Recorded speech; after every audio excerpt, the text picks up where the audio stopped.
desde o primeiro ano, porque eu faltei moi pouquiñas veces, os premios xerais son sempre unha festa que paga a pena sinalar en vermello no calendario.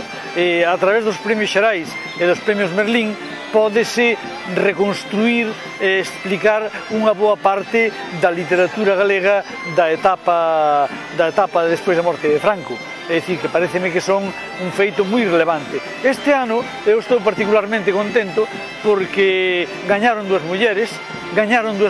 novas, e gañaron dúas mulleres novas que polos discursos que votaron veñen cunha forza tremenda. E iso significa que o pulo da literatura galega segue estando tan vivo como nestes anos anteriores, dado que hai aí unhas xeracións, por dicirlo vulgarmente, que veñen arrasando e oxalá se consoliden.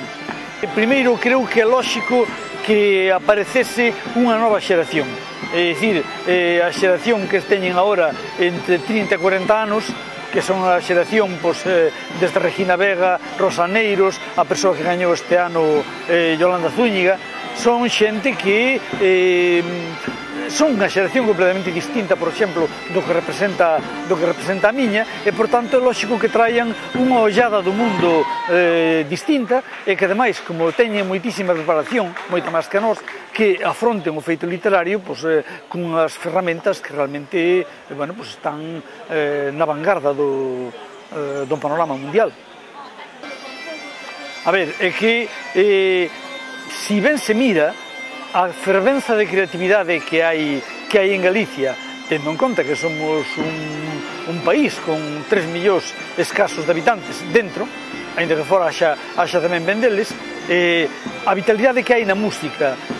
no audiovisual, no teatro, na literatura en todos os eidos, é un síntoma dunha sociedade viva e que o único problema que ten é que non atopa as canles públicas necesarias para darse a coñecer no noso país e logo nos distintos países do mundo. É dicir, neste sentido,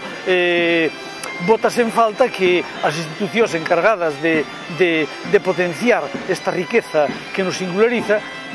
estean moitas veces ou non facendo nada ou poñendo pau nas rodas.